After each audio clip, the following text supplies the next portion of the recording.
Okay, so after a lot of technical difficulties, um, we are here. Thank you everyone for joining today. Let this be for all our new and early college students, let this be your first lesson on flexibility.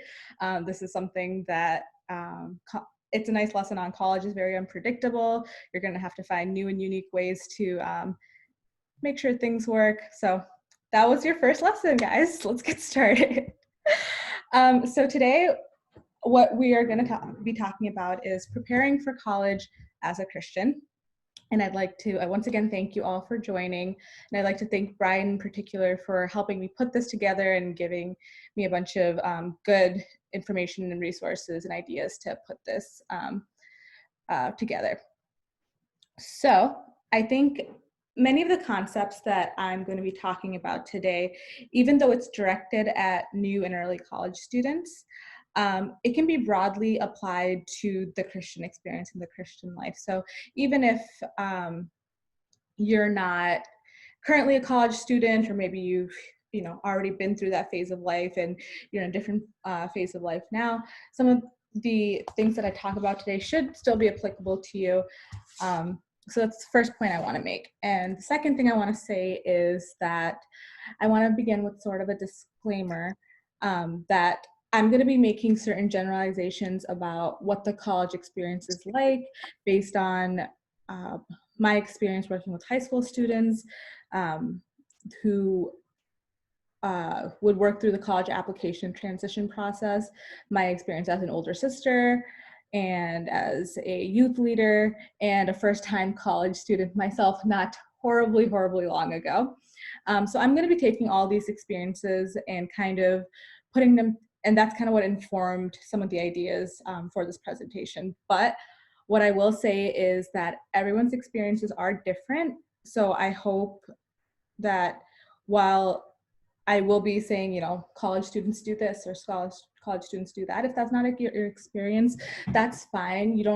I don't necessarily expect everyone to relate to every single point, but my hope is that everyone will be able to take away at least something from this presentation. So with that being said, let's get started.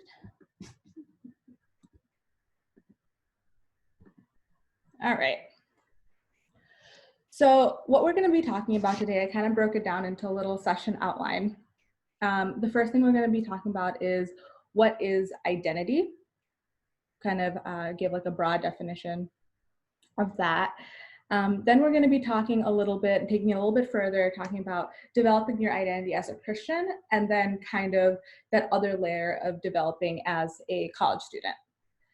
Then I'm going to introduce a few things that I call like things that you want to take with you to college, like a packing list, so to speak, but maybe not the typical packing list you might see before you get ready for college. Then I'm going to be introducing a new initiative that we are going to be launching called the CSI College Mentorship, which is something that I'm very excited about. And I'll give you my resources, and then at the very end, we will have time for some Q&A if anybody has questions. But before that, a little bit about me. Why am I here? Why am I the one giving this presentation today? I'm a member of the CSI Congregation of Great Lakes in Michigan. I recently just got my master's in education in school counseling this past April, and I'm currently in the process of getting my first job as a school counselor. But before that, I interned at a middle and high school, so I do have, many hours of experience working with an adolescent population. I'm also a former local youth representative and Sunday school teacher, and I'm also the former Region 6 representative. So that's like a little bit about me in a nutshell and why I am speaking to you all today. So let's jump into what is identity. I didn't think I could speak about identity until I gave the dictionary definition here. But according to Merriam-Webster, identity is the distinguishing character or personality of an individual. So when I kind of sum that up, it's kind of just what makes you, you, like the distinguishing traits that you have that Others can identify like, oh, like that's Ashley, or that's Amanda, whatever. Okay. So according to some theorists, adolescence, so that period of early teenage, late teenage, high school years, that's typically considered a key time for identity formation.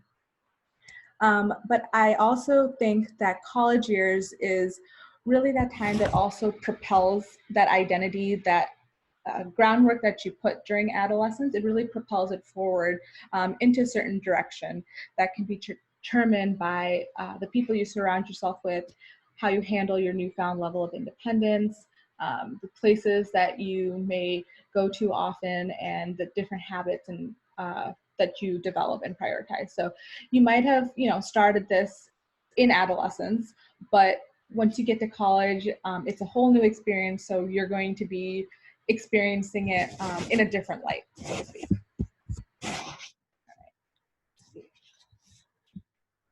So that's a little bit about what identity is in a nutshell, just kind of the basic definition. Okay.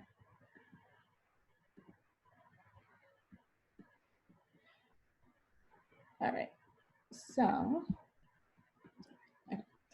So developing your identity as a Christian, right?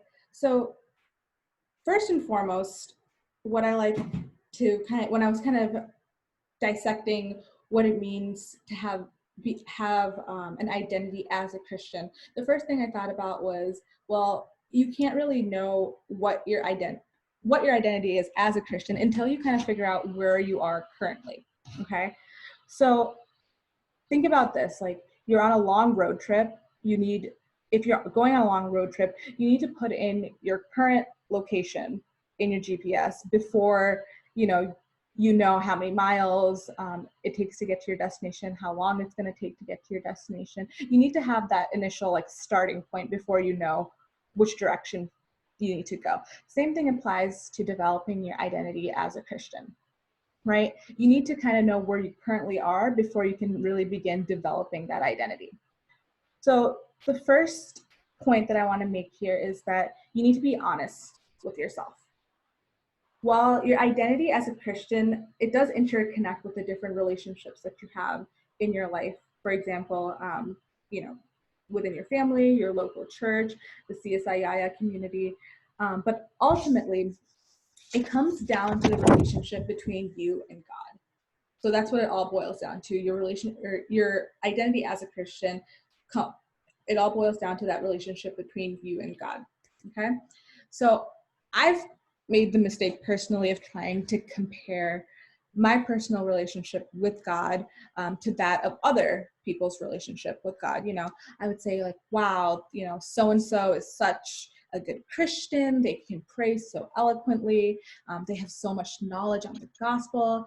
They're so active in their church community. And I would kind of say all these things to myself, and just kind of assume that person must be a better Christian than I am. But trying to force your relationship with God by comparing it to someone else's will lead to something that feels ingenuine, and it will maybe even feel kind of fake, right? And that can be detrimental in developing your own identity as a Christian, because at that point you're not solely focusing on that relationship between you and God. You're focusing on the relationship that others have with God. So that's the first thing that I would say is important in taking that first step to kind of figuring out where you are in your identity as a Christian, is just kind of being honest with yourself. So the next task I would say is, okay, so you need to figure out where you are on the map here, but how do you do that? How do you figure out where you are on your own Christian journey? The first thing I would say is meditating on the Word of God, right? In private. So how many times have you opened your Bible and that perfect verse or that passage, that just what you needed to hear reading, just kind of pops out at you, right? Like, that's happened to me so many times when I've been in a situation where I've been stressed or struggling. I open my Bible, or I open my Bible app, and there it is, the perfect verse, the perfect passage. And I'm like, oh, and this is how the Bible is. It's your all-in-one lifeline. As we previously talked about in other CSI conferences, the beauty of the Bible and the gospel in particular is that its message is eternal. I'm 25 years old, and even in my lifetime, the number of trends and fads that were popular one day and then old news the next day has been like a plenty. There's been so many different things like that. But the message of the gospel is universal. It's not like that. It's something that's eternal, it's everlasting, it's applicable day after day, year after year, to young college students and older uppachins and ummachis alike, right? So taking the time to truly read what the Word of God and understand what it's saying and what it means is really important in continuing to develop your identity as a Christian. Okay, so taking the time to read it yourself and understand it yourself versus, you know, solely relying on what others have to say about it. Like, yes, that is community learning is important. We'll talk about that a little bit later, but taking the time to do it by yourself and kind of work on that is also very important. So the second thing I would say is to pray. I definitely get intimidated when I'm asked to pray in front of large groups, even sometimes when I need to pray by myself. Sometimes, again, I get those thoughts of doubt, wondering if I can pray eloquently enough, if I've prayed long enough. Maybe I'm starting to ramble a little bit, as I have a tendency to do. But prayer is an extremely powerful connector between you and God. And that's what it's meant to be, to connect you to your maker, right? God already knows what's on your heart, and he understands even the most incoherent sentences. So all that worry and doubt that you have about the quality of your prayer should be eliminated. It's not needed. All you have to do is ensure that you're giving yourself the best opportunity, the best chance to develop your faith-based journey is just by being honest with yourself and with God. All right, like there's no way around, you know, trying to sugarcoat things with God. Like he already knows what you're bringing to the table. So what you can do, the best thing you can do for yourself to develop that relationship between you and God is just to be honest and to be raw in what you're praying to him. And then the last thing I wanted to say on this point is to be active in your local, regional, and national youth movements.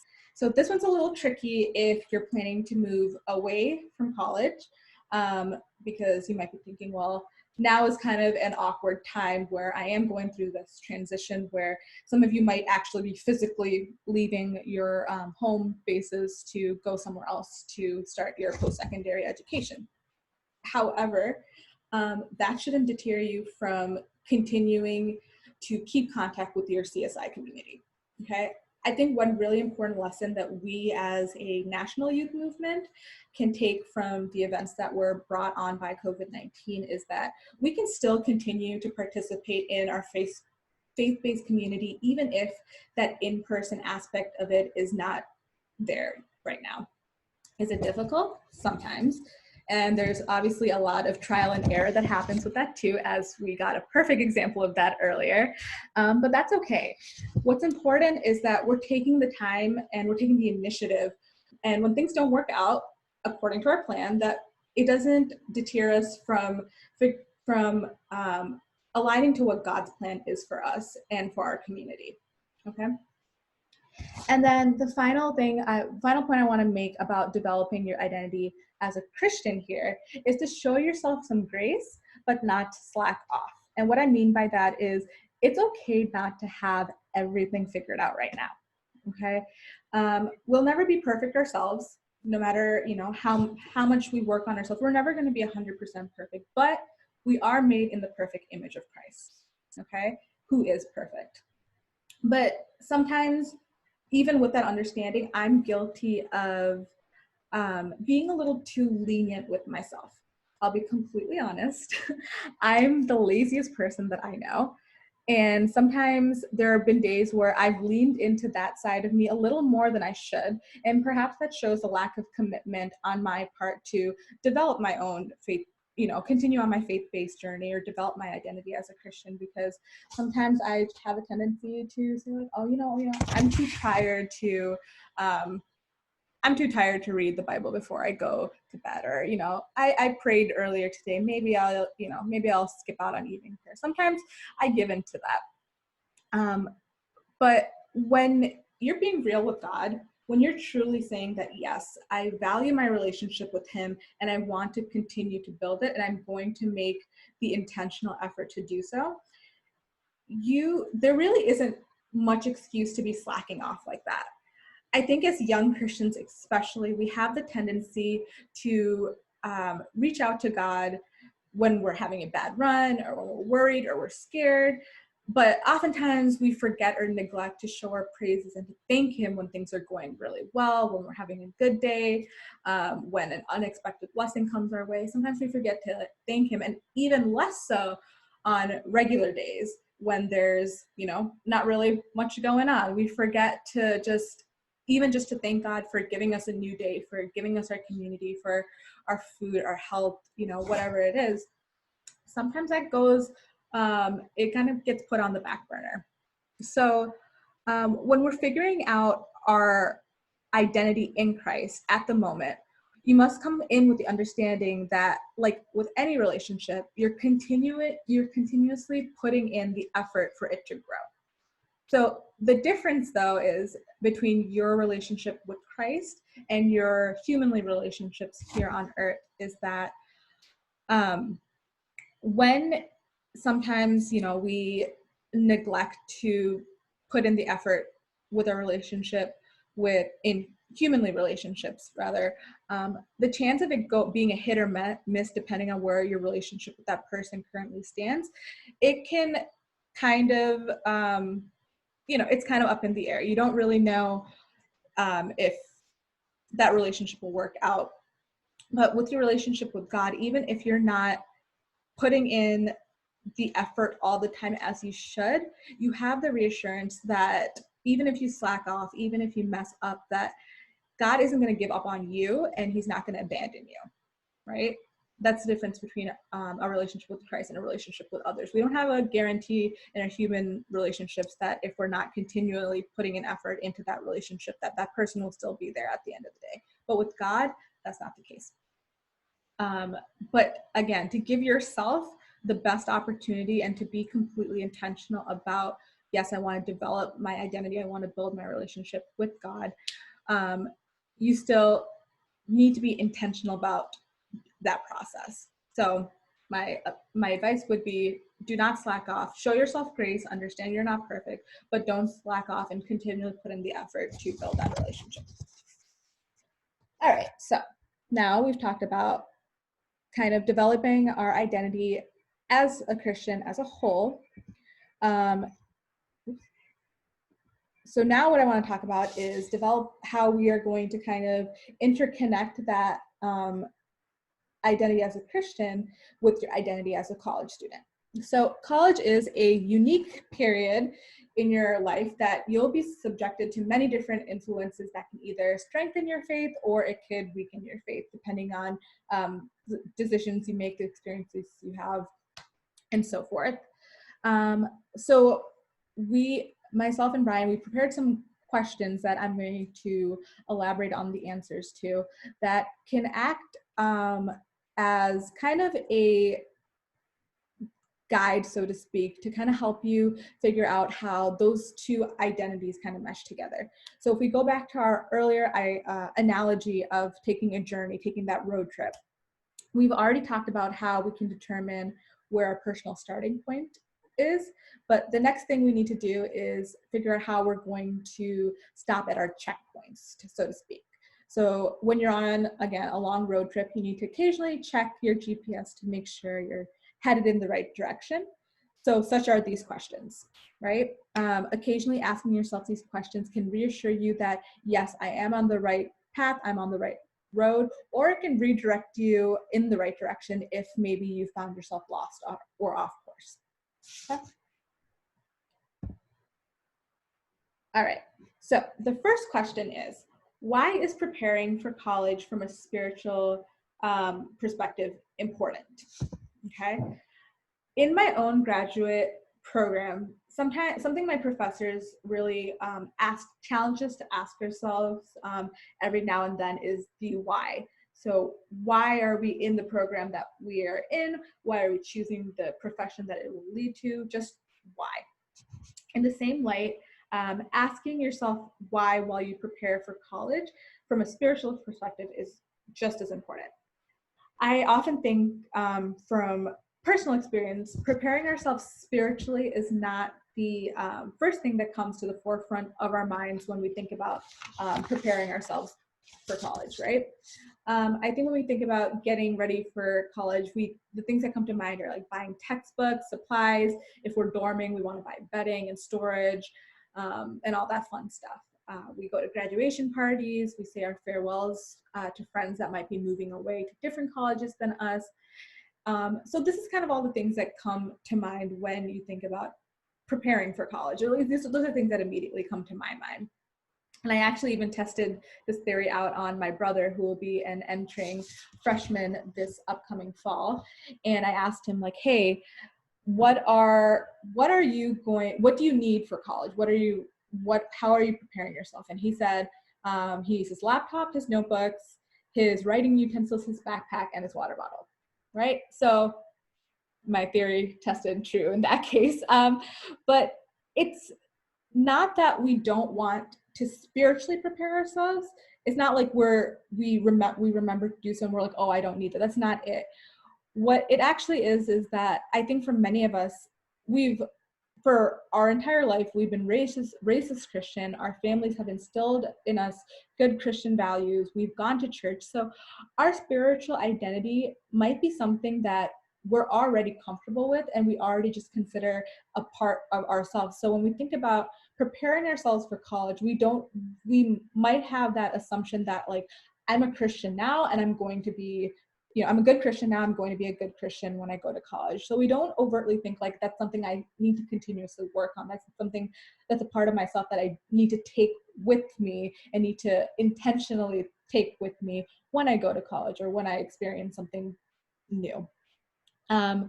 So the truth of the matter is, college and universities present an opportunity where your intellectual capacity and it kind of gives you the time to kind of reflect on some of those like big life questions. So these kind of things that college presents, it presents you with new opportunities to develop new contacts. Like most likely you'll be meeting new friends, you'll have new professors, friendships, romance with people from all kinds of different backgrounds and different viewpoints, which might propel you to even change your own perspective or viewpoints on certain things and come to your own conclusions about certain things. So in other words, you're going to be exposed to new and foreign experiences and the people that can directly or indirectly continue to mold your identity, okay? You may find yourself asking a few questions. You may be asking yourself, once you get to college, who am I inwardly? Who should I be with on the side? What is the point or meaning of things outwardly? And then where should I go moving forward? Okay. Another reason why preparing for college is so important on a spiritual perspective is that openness. Again, college gives you the opportunity to kind of try on different identities, so to speak. You're presented with a lot of newness, so naturally there's a curiosity to try different things or even a compulsion to experience what everyone else is experiencing. This can present both dangers and opportunities. Like I said before, college is a time where your faith as a Christian can be strengthened or it can be weakened. So a danger in perhaps trying on different identities and kind of going that route is that you might fall from your faith, as your faith may no longer make intellectual sense. It may not fit in really well with your emotional or relational aspects of your life. So you might find yourself kind of questioning, like, man, like where do I find my faith fitting in with this newness that I'm experiencing? And this is that weakening of faith that I mentioned. This is potentially poses as a danger to your Christian faith. But on the flip side, it can also trying on, well, being introduced to so many different people of diverse backgrounds can also present as an opportunity because, for example, non-Christian students may experience a new willingness or a curiosity to know about the Christian faith and about Christ through you, through the person that you are. And they might want to see how they can make sense of the world in a Christian light. One thing that I personally believe and that I've adhered to is that one of the greatest ways that we can exemplify our Christian faith is just by living a good, godly life so that others can experience his goodness in you, and that curiosity, those seeds of curiosity can be instilled in others because they'll say like, oh, Ashley, like, she's such a good person. Like, I want to know more about why that is. And that can open up a lot of conversations about Christianity and who God is. So the insight here is that because college is such a unique time in your life, that disciplining yourself into more mature forms of faith can have an outlasting impact, right? This can be applied to your future friendships, your careers, your families, taking it back to your home church. A lot of the roots that you put down in college as a Christian can provide the spiritual groundwork that will carry on to those aspects of your life as well post-college. So that's why it's so important. Okay. So now that we talked about why it's important to prepare yourself as a Christian for college, the next question that we have are, what are the challenges in keeping faith in college? Okay. We've discussed the why, but that may be easier said than done. And why is that? The first reason is because we, as young Christians, as young college students, we have very fragile identities, okay? Identities nowadays are more self-constructed than they are constructed by those around us, like in our spiritual community. And therefore, sometimes we find ourselves needing explicit affirmation. So what this means is that as humans, especially young humans, we're trying to figure ourselves out and kind of go our own way. And so we have a tendency to desire that validation of who we currently are.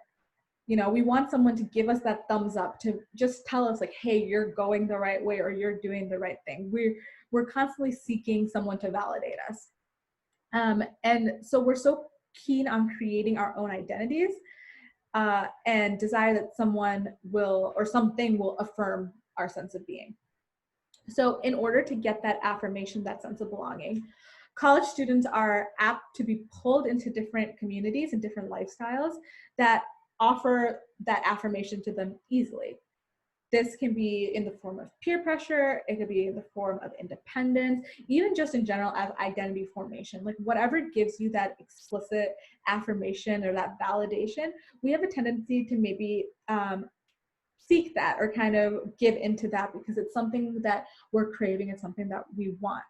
But like I said to you earlier, you are allowed to give yourself some grace, and it's okay to recognize in yourself like, hey, I am still developing my identity as a Christian. I'm still developing my identity as a college student. I don't really know how these things fit together. And while wanting affirmation is not a bad thing, I think that's human nature.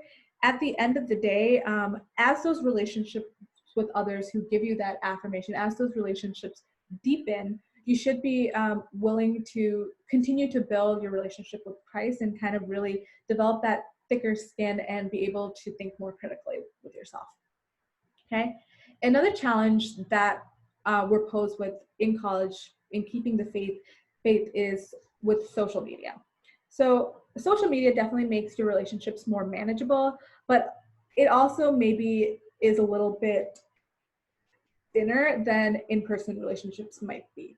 I think some form of social media utilization, especially nowadays, is inevitable. But especially when you begin or continue through college, if you're physically away from your home base and your community, then social media and screen conversations can serve as a much needed supplement to those relationships that you have while you're in college, right?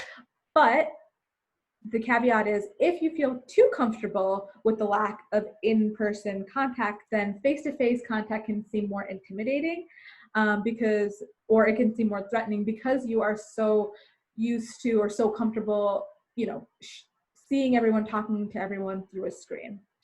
And in fact, the presence of a screen can even allow for more cutting remarks. It can allow that you might be comfortable with during an in-person conversation. So I want to say, like, there is a common perception on social media that we have a tendency to portray maybe an ingenuine version of ourselves, like, for example, that Instagram versus reality kind of mentality, and this reliance of a screen to protect ourselves from any repercussions or consequences provides a false sense of security and can lead to these feelings that we are wrongfully invincible, right? Or it can bring out these negative character traits because we have this false reassurance, like, oh, the things that I say, through text, like, at the end of the day, if I'm having a conflict with someone and I text them my feelings very straightforwardly, then I can always just put my phone down and I can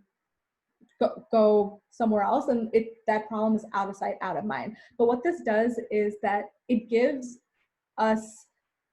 root to us not being able to develop those skills to resolve conflicts with one another, because it's so easy to kind of just put it away in a corner. It's so easy to put away your phone and to go to a different room and just avoid that conflict. But we're not giving ourselves the opportunity to actually learn how to solve conflicts on our own because we are being protected by a screen. So my response to that would be to cut through those screen communications as much as you can. Like I said, some form of social media and phone conversations is inevitable, and it can definitely serve as a needed supplement.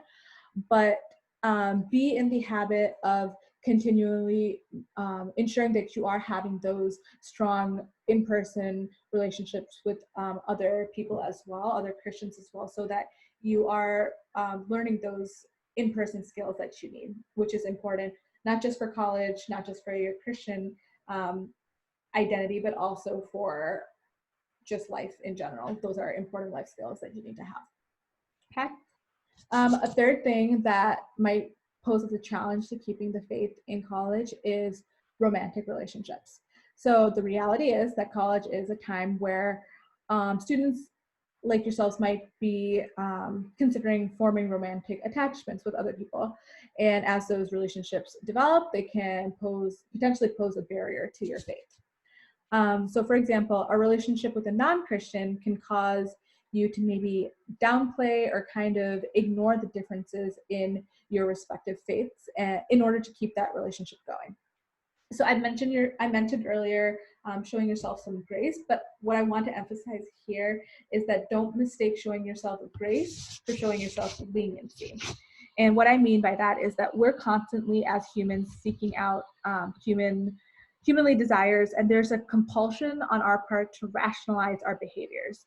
By saying to yourself, like, oh, it's not that bad, or others have done worse, or my faith is independent of who I am in a relationship with, etc. So the way you choose to rationalize why you might be in a certain relationship to begin with, or kind of convince yourself that you're doing the quote unquote right thing for yourself, can say a lot about where your faith stands, and perhaps calls for some self-reflection.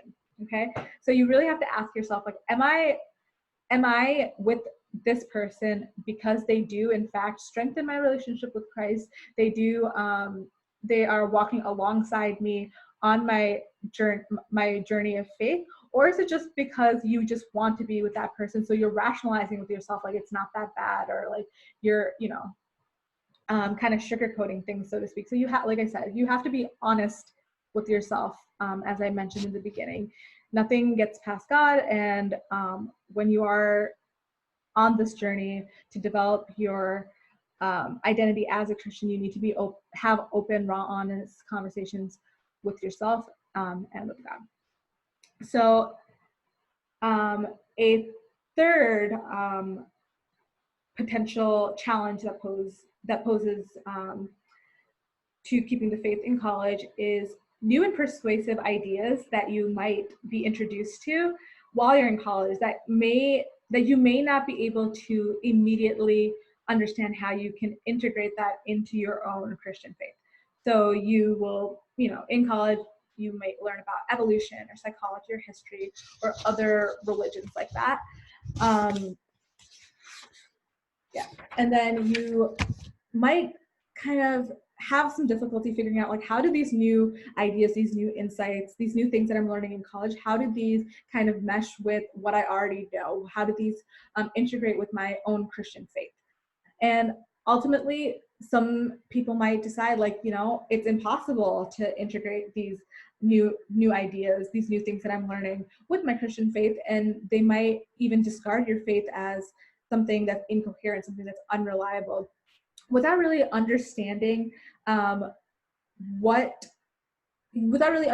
maybe what your Christian faith actually means to you and what it actually encompasses, right? So I think a response to that was that when you are trying to integrate these new ideas with the ideas that you already have a foundation in, or your faith, really ask yourself, do you really understand the Christianity that you might be rejecting right now? So what I mean by that is, at the beginning, I told you about how to develop your identity as a Christian, and that requires a lot of effort on your part and a lot of self-reflection, a lot of meditating on the Word of God.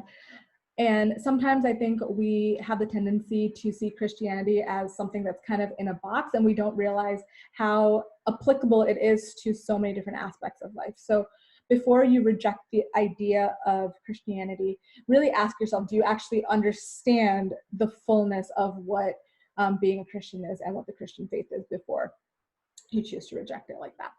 Okay? And then the last question that I pose is, what are the lessons for maintaining the Christian faith? Okay, so we talked a little bit about the importance of bringing that faith alongside with you while you go to college. We talked about some of the challenges you may face in keeping the faith in college. So now it is, what are the lessons for maintaining your Christian faith? We talked a little bit earlier about the dangers on relying on your phone as a main source of maintaining relationships. So now's a good time to mention that the benefits of an in-person or community relationship and how that plays into the Christian faith.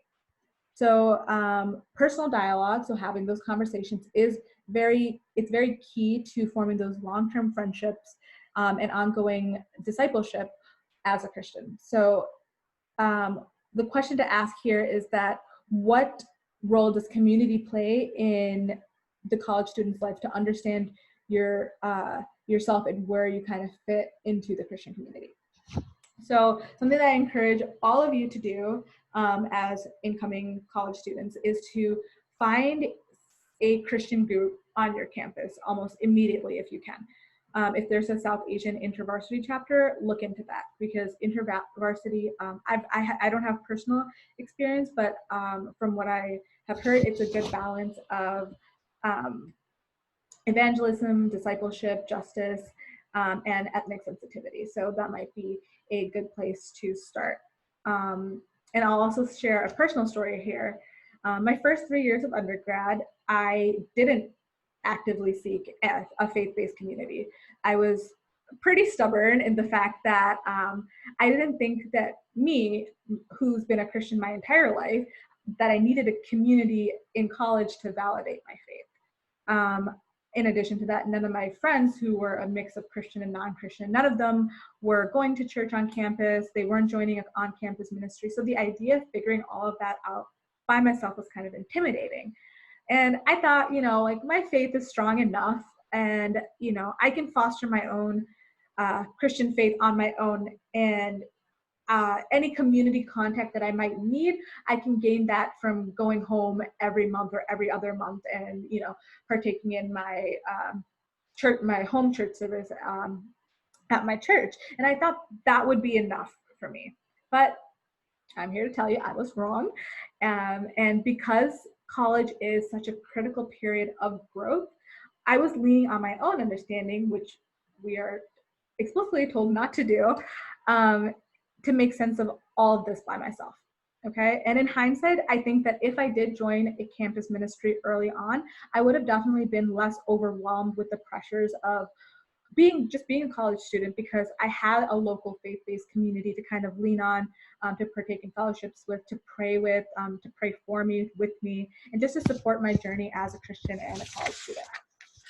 But my final, and I know this, and I can say this because my final year of college, my sister began her first year at the same campus, and she started actively seeking out those on-campus ministries and finding a local church to partake in Sunday service in. And that's when she kind of gave me, helped me develop that confidence that I needed to attend the church and to partake in a few Bible studies on campus. And I really do think that that experience made my final year of undergrad that much better.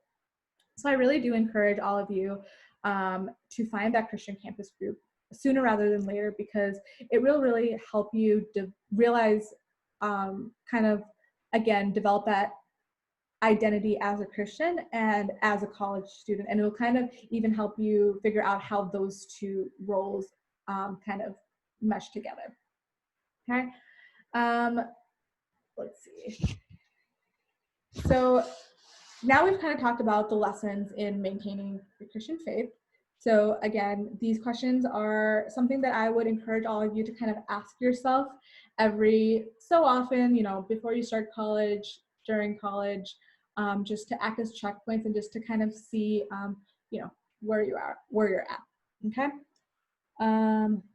So next, what I want to talk about is, what are you taking with you to college? So I definitely mentioned some materialistic things that you will definitely need. You'll definitely need your notebooks and your pencils and your textbooks. Those are very important. But before I start, I want to just say, after this Zoom session, I'm going to be sending out a checklist with all these, everything that I'm saying for this current point. So you don't have to worry about writing all of this down. Just take some time to listen. So the first thing that, from a spiritual perspective, the first thing that I would encourage all of you to take or bring with you to college is a Bible. I actually brought all my stuff for show and tell.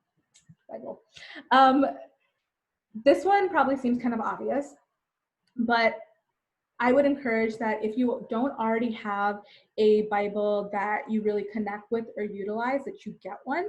Because again, when I was younger, the Bible that we used for family prayer was written in translation that was really, really difficult for me to understand. So that in itself was a problem, because I was reading and I wasn't comprehending what I was reading. So if you definitely find a translation or a Bible that you really connect with, that makes the most sense to you and your Christian journey. And so the one that I have is a study Bible. And so if you feel that you need something, so if you feel compelled, even choosing something like that has explanations of passages to kind of supplement your understanding, then that's something else you can do as well. So and a second thing that I would say from a spiritual perspective to take with you to college is a journal. I got my journals right here. They look the same. They're not. But journaling is a technique that is recommended to, at least in the school counseling world, it's recommended to help you alleviate feelings of anxiety and stress. Something that we've, sometimes suggested to our students is to kind of write out your thoughts when you're having strong feelings. But I also think sometimes it's difficult to verbalize and actually speak out what our struggles might be, or thoughts or feelings. So in addition to praying verbally, something additional you can do is, or might find helpful, is just writing to God, right? So I have my prayer journal, I have a regular journal, and kind of working through these thoughts on paper is helpful, because you don't need to be particularly eloquent or articulate. You just need to write your feelings out and just have, again, that honest, raw conversation with God. And the truth is, there isn't just one way to communicate with God. We have prayer, we have writing, You can do it through music, through acts of service. There's so many ways that you can connect yourself to God. So I want to encourage all of you to kind of, find different ways that you feel comfortable with that really speaks to you and go with that. And again, like whatever way you choose to communicate with God, it's just important to be honest, be vulnerable, and just open your heart so that you can receive that connection that you are wanting. Okay. The third thing I would say to take with you to college, and I put that in quotations because the third thing is your home-based relationship. So as much as I'm sure everyone wants to take their mom to college with them, that might not be always possible. So what I would suggest instead is having an intentional plan about how you are going to be staying in touch with those back home who have been instrumental in shaping your faith, so that they can keep you accountable and they can help you prioritize and maybe even get you back on track when you have a tendency to slack off. So even if you can't physically take these people with you, just having that plan and being intentional, like, you know what, I am going to call my mom or call my dad or, call my sister or brother, this time every week, or at least this many times a week, to talk about my faith and talk about, where I am on my walk with God. And also just in general, it's definitely good, especially as a first-year college student, to maintain those contacts with those at home, okay? And throughout college, not just your first year. I want to emphasize that.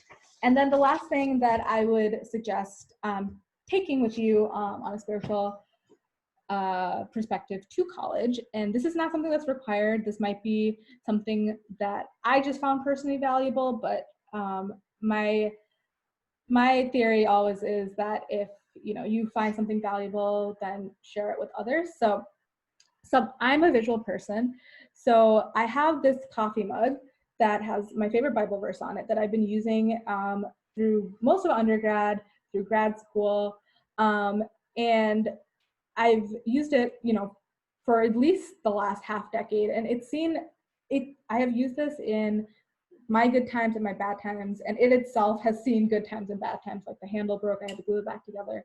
But for me, this is a physical reminder of all the things that God has carried me through. Like, even on my worst days, on my great days, I was drinking out of this coffee mug, I was reading this verse, and it's having this almost this tangible reminder of your faith, and just bringing that with you to college could be something that you might find helpful to connect you with both those faith-based experiences, and also just to have a little something from home with you. So again, that might seem a little silly, but if it's something that you find helpful, that can connect you both to your home base and also to develop that faith that that identity in Christ that you are longing to do, then there is no harm in that. So that's kind of the little checklist that I mentioned. So finally, what I want to do is introduce to you a new initiative that we want to launch called the CSI College Mentorship. So what this is an initiative that aims to connect you as early or new college students with Chachens and Chechis in your CSI community, so that you have kind of a point person that can help you with Christian-based guidance and to kind of support your, support you while you kind of navigate life through college. So the idea was inspired by just this thought, like, wow, it'd be really valuable for me to have a Chachen or a Chechi that's familiar with both Christianity within the CSI community, but they've also been through that college experience, so they have, more likely than not, they have good guidance and good advice that they can provide for you. So after the Zoom session, I'm going to provide everyone in our CSI group chat with 2 Google form links. One is for those of you who want to be mentees. So these are the early college students. But I would say, even if you're not in college yet, you could be like a high school student, anywhere to anyone who is a fourth year college student, because I'm not going to say like, oh, by after second year of college, you have to have everything figured out, because that's not always the case. So even if you're a fourth year college student, you still desire some of that faith-based guidance, or, just someone to kind of reach out to you every now and then to give you some support and some guidance, then, I'm not going to stop. I don't want to prevent that from happening. So mentees are anyone who is high school to fourth year of undergrad of college. And then the second form is going to be for those who want to be mentors. So there might not be a lot of, well, I don't know, there might not be a lot of mentors on this call right now, but mentors are anyone who is third year undergrad all the way to post-college. So you might be in a graduate program, might be working, whatever. But someone who, again, can actually be the person who provides that faith-based guidance and is willing to help out young college students kind of navigate that experience. So I'm going to provide those two links after this call, and I'm also going to provide an information sheet with all of this explained on it. And it'll go into more detail about the requirements for a mentor, the requirements for a mentee, but the ultimate goal here is that you will, ideally it would be one-on-one, a mentor-mentee, but depending on how much interest we have, it might be one mentor for a couple mentees. And you're going to be matched through your responses through Google Forms. For example, you might be going in as a pre-medical student undergrad. You might be matched with someone who's currently a medical resident. And then once you're matched and introduced, you can connect with one another at least twice a semester, I would suggest, through your preferred mode of communication.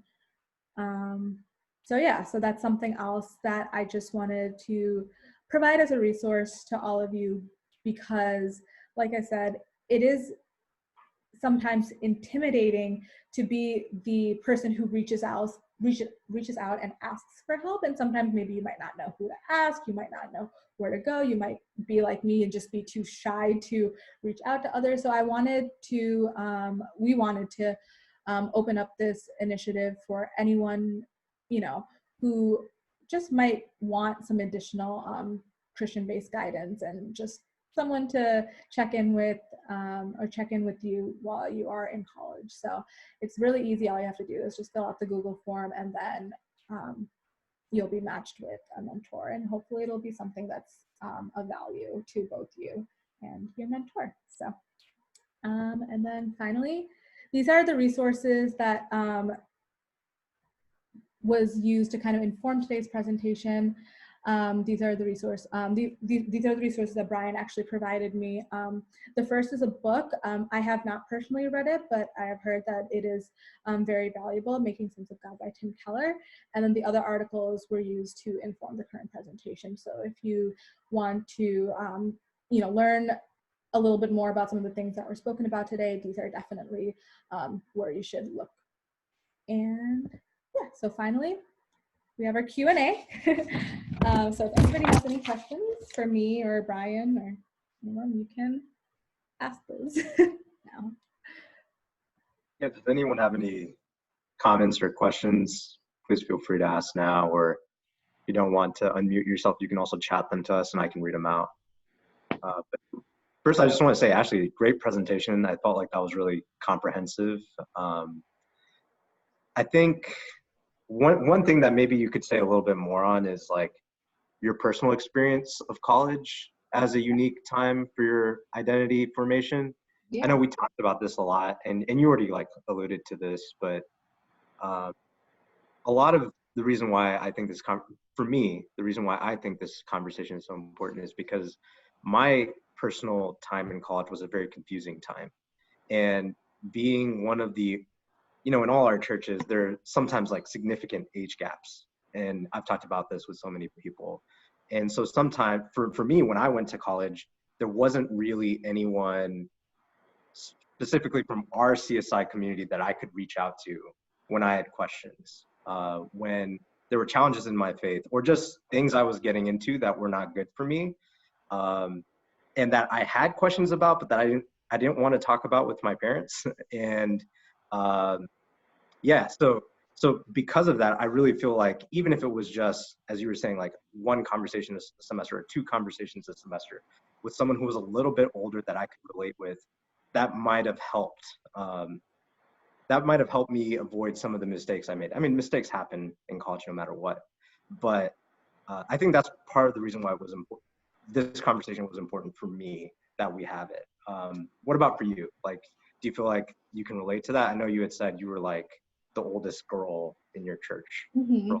Yeah, so our congregation comparatively is relatively small in the fact that we have maybe a youth body of maybe 10 to 15 youth members, and the majority of them are in late high school or are about to start their first year of undergrad.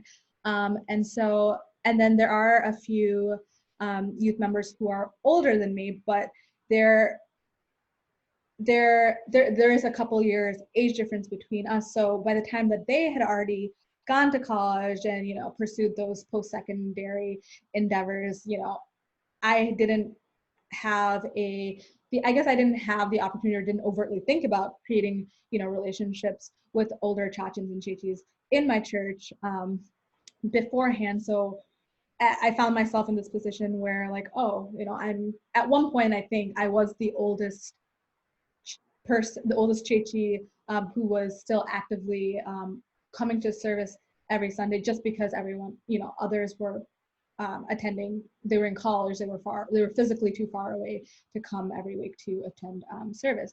And so I guess it is, like hindsight, but I think, yeah, like exactly what you said, Brian. If I had somebody, and like I mentioned earlier, I think I'm the oldest sister as well. So I, besides my parents, I don't think I had anyone while I started my first year of undergrad that that particularly came to mind when I thought of, like, oh man, like, I have this, I'm kind of struggling with this aspect of my faith, and like, I don't really want to talk to my mom about this, but I want to talk to someone, but I didn't know who that someone was. And so having initiative like this, like having someone to kind of like just be that point person, someone who I already know is willing to serve as someone who can just kind of support me, and like, even if, like, the idea is not that the mentor is going to have all the answers, but it's just that they can help work with you and kind of figuring out those big or small questions that you have.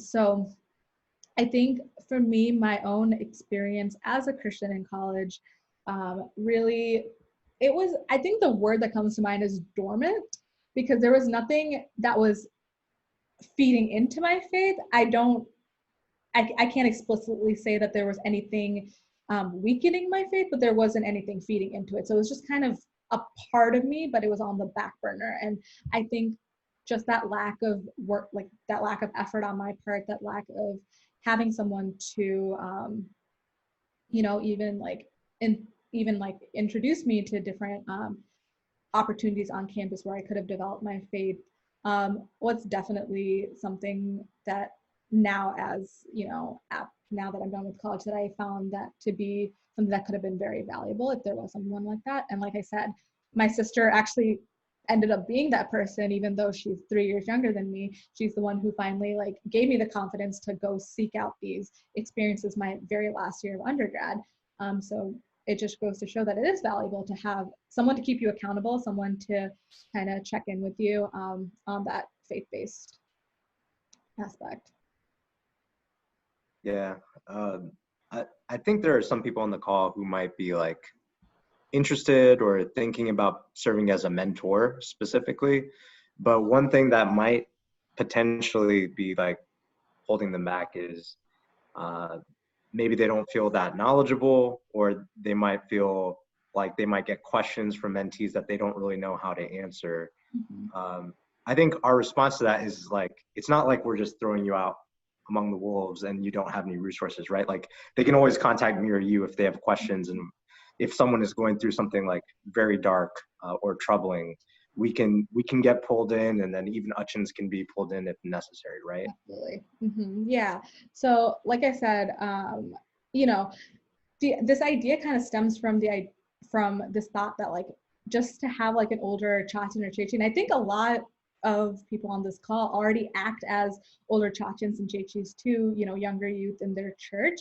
So it's really just a like in the same line as that. It just kind of falls into that. It's the same role. It's just you might be introduced to someone that you haven't met before or someone that you don't really know very well, but it is a good opportunity to even just build strong interpersonal relationships like within the CSI community. And like Brian said, like, of course, you know, I'm going to be here, Brian's going to be here. Like you have a lot of resources, but I don't necessarily think like any of this is going to be outside of anyone's level of expertise. Like, you know, as long as you, I think the most important thing, as long as you are making your presence as a mentor known and just giving the reassurance to whoever you get paired up as a mentee that you are there for them. And if you don't know the answer, that you will find someone who does know the answer. And like Ryan said, you have so many resources, then that is enough. You know, there's nothing extra you need to necessarily do besides, you know, continuing to put in effort into your own Christian journey and your own walk of faith. But other than that, there's, you know, there's nothing extra you need to do. There's no other like research you need to do to prepare yourself for this. It's just to be authentic and genuinely yourself and provide others, you know, some guidance based on your own like experiences as a Christian and as someone who went through the college experience. Because I think that might be one of the hardest things to kind of navigate as a first year college student, is like, where do those two things kind of intersect, and how do I navigate and figure out what that looks like for me? Yeah, and I'll say like one of the things I've noticed as I've gotten to know the youth groups, like anytime I meet with like specifically like a local church to do like a retreat or a talk, there are usually like 2 or 3 people who will come up afterward who want to like continue the conversation. And they're like, I don't know, I think there are a lot younger, there are a lot more younger people who are hungry for like an older person to be present in their lives than some of us really realize. And what kind of breaks my heart is like, I can't do that for everyone, right? Like, because then if it's all on one person, it becomes very taxing. And so I think if there's like a bigger group of us who are willing to like hold ourselves out and be willing to like make time for people, that need in our community can be met in a much better way. So that's kind of what I'm hoping will happen. I do think the flip side of it is, I remember when I was a college student and I was a very like almost painfully shy person. And so there might be some people who are reluctant to put themselves forward to have this kind of relationship. Obviously, on some level, all we can really do is put the information out there. We can't force people to participate in this. But are there any other things we can do, you think, that might like be able to encourage college students or show college students that this could be good for them? Um, I think, like I said, I think I mentioned this in the group message.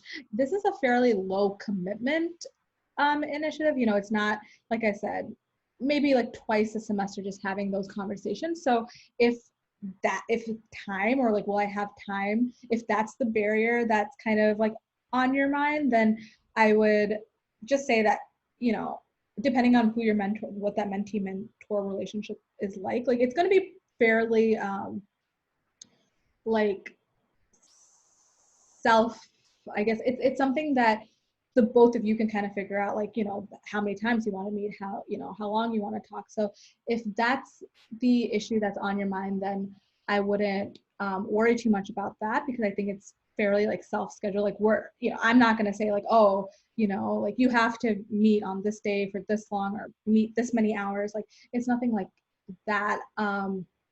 But for those of you who I think who might be reluctant just because, you know, you are shy, or you don't necessarily like know like how you may fit into this initiative, like I would say, like, if you have questions, please reach out to me, because I can answer them hopefully. And if you have any doubts or any, you know, any worries, then maybe I can help reassure you before you fill out that form, and then we can have that conversation. So I'm offering myself out there as well, if that's something that would be valuable. And I hope, I hope that I don't come off as an intimidating person. I'm pretty obviously kind of goofy, so don't be scared to reach out to me if anything, and I can help you through that process and answer any questions that you might have. But like I said, if you feel, so the hope is that those who choose to be mentors will be the ones that are doing the initiating, like, of conversation. So that's another thing that I want to mention. So as a new college student, we understand you guys have a lot on your plate. So maybe I don't want this to be yet another thing you have to do. Once we get all our forms and see everyone who's willing to be mentors and mentees, I will be the one who's like matching you up with your mentor or mentee. And then what I'll be doing is sending an email introducing the both of you. So I'll be that initial, I guess, contact point of introduction, and then from there the two of you, or however many of you is in a group, if that's what it comes to, will be able to just go from there. So if initiating the conversation is the barrier that's kind of on your mind, that's kind of how right now we are thinking to kind of like handle that. So as a mentee, you don't necessarily have to be the one in initiating that contact with your mentor. So I want to put that out there as well. Yeah. Does anyone have any other questions before we end?